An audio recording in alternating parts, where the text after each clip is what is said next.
Pernah nggak sih kalian lihat iklan atau orang yang bilang, cuma modal HP bisa kaya dalam sebulan? Atau bisnis tanpa modal pasti untung? Terdengar menggiurkan kan? Tapi pertanyaannya, apakah ini beneran bisa dijalani semua orang atau cuma jualan harapan yang ujung-ujungnya nggak seindah yang dibayangkan? Di video ini kita bakal bongkar kenapa jualan harapan itu laku banget, siapa targetnya, dan gimana cara biar nggak jadi korban selanjutnya. Simak sampai habis.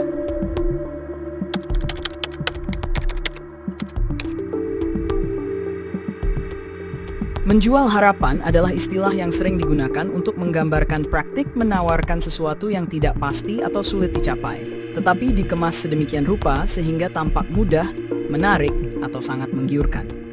Biasanya ini terjadi dalam konteks bisnis, pemasaran, atau motivasi, di mana seseorang atau suatu pihak menjanjikan hasil besar tanpa dasar yang jelas.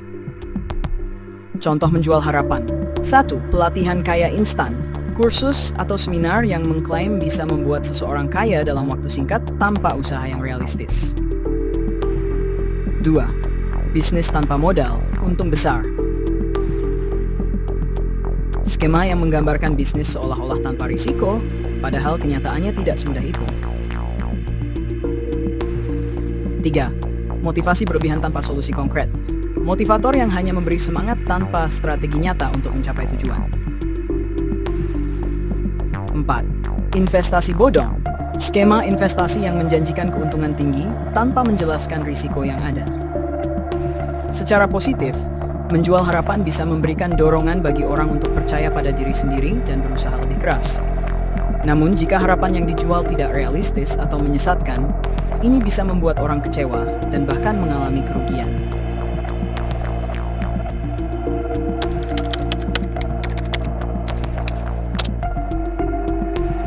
Menjual harapan sangat laku karena menyentuh sisi psikologis manusia yang selalu menginginkan perubahan, kesuksesan, dan jalan pintas menuju kehidupan yang lebih baik.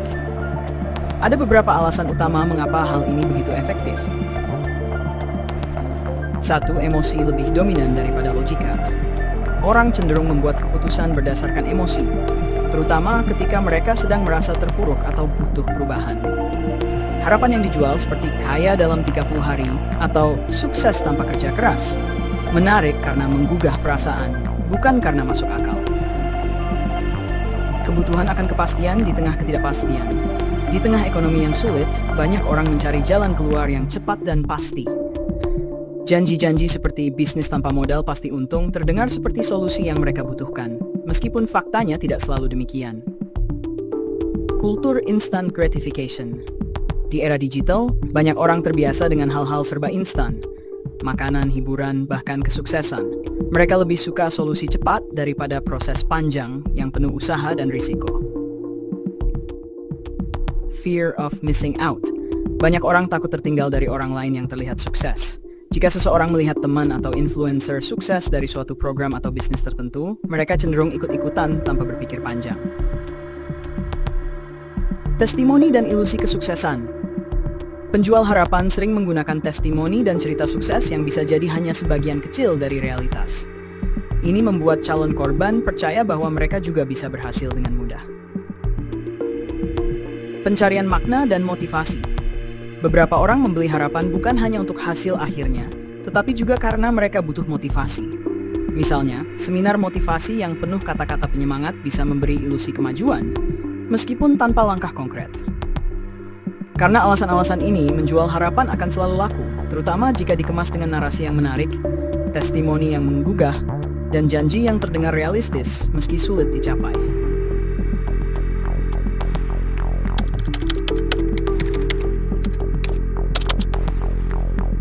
Target market jualan harapan sebenarnya bisa mencakup semua kelas ekonomi, miskin, menengah, hingga kaya. Tetapi pendekatan yang digunakan biasanya berbeda untuk tiap segmen. 1. Kelas ekonomi bawah, miskin. Kenapa mereka tertarik? Mereka mencari jalan keluar dari kesulitan ekonomi dan ingin perubahan cepat.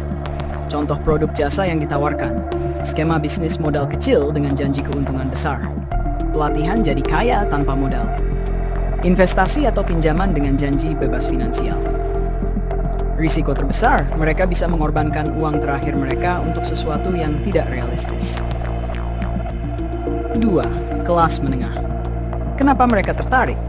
Ingin naik level finansial atau sosial lebih cepat, mereka punya sedikit modal untuk mencoba peluang baru. Contoh produk jasa yang ditawarkan. Kursus sukses jadi pengusaha dalam 30 hari. Pelatihan trading atau investasi pasti untung.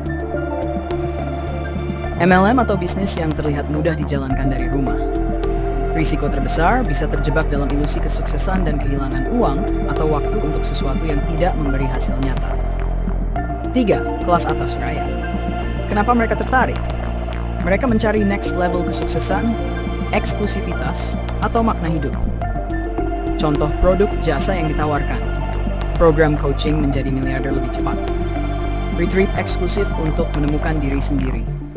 Kesempatan investasi elit dengan janji return tinggi. Risiko terbesar.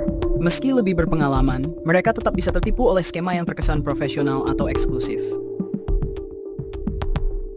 Jualan harapan bisa menargetkan semua kelas ekonomi, tetapi paling laris di kelas menengah dan bawah, karena mereka yang paling ingin perubahan hidup cepat.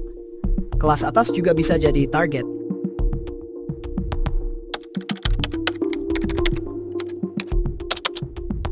Sisi baik, memberi motivasi dan semangat. Harapan bisa menjadi bahan bakar bagi orang untuk bergerak maju, terutama bagi mereka yang kehilangan arah dalam hidup. 2. Mendorong kepercayaan diri. Orang yang awalnya ragu bisa merasa lebih percaya diri untuk mencoba hal baru. 3. Mempercepat perubahan pola pikir. Beberapa konsep dalam jualan harapan bisa mengubah mindset seseorang menjadi lebih positif dan proaktif. 4. Membuka peluang nyata. Tidak semua yang dijual sebagai harapan itu menipu. Ada program atau pelatihan yang memang bermanfaat jika dijalani dengan benar. Sisi gelap. 1. Eksploitasi keinginan orang untuk sukses. Banyak orang akhirnya membayar mahal untuk sesuatu yang sebenarnya tidak sebanding dengan manfaatnya. Menjual ilusi tanpa solusi konkret. Hanya membangkitkan semangat tanpa memberi strategi nyata untuk sukses. 3. Bisa menyebabkan kerugian finansial. Skema investasi bodong, kursus mahal tanpa manfaat, atau bisnis tipu-tipu bisa menguras tabungan korban. 4. Membuat orang ketergantungan.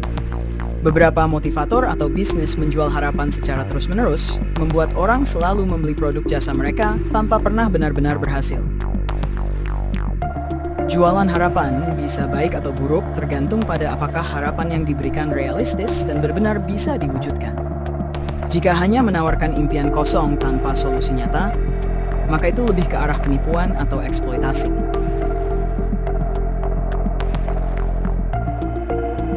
Jadi, intinya jualan harapan itu bisa punya dua sisi. Di satu sisi, harapan bisa memotivasi, memberi semangat, dan bahkan membuka peluang baru. Tapi di sisi lain, kalau harapan yang dijual itu cuma ilusi tanpa solusi nyata, ujung-ujungnya bisa bikin kita kecewa atau malah rugi besar. Makanya kita harus cerdas. Jangan gampang tergoda dengan janji-janji instan. Sebelum percaya sesuatu, tanyakan dulu. Realistis nggak? Risikonya apa? Jangan sampai kita jadi korban berikutnya dari bisnis jualan harapan yang cuma manis di awal. Kalau kalian pernah punya pengalaman atau pendapat tentang jualan harapan, tulis di kolom komentar ya. Dan kalau video ini bermanfaat, jangan lupa like, share, dan subscribe biar nggak ketinggalan video menarik lainnya. Sampai jumpa di video berikutnya.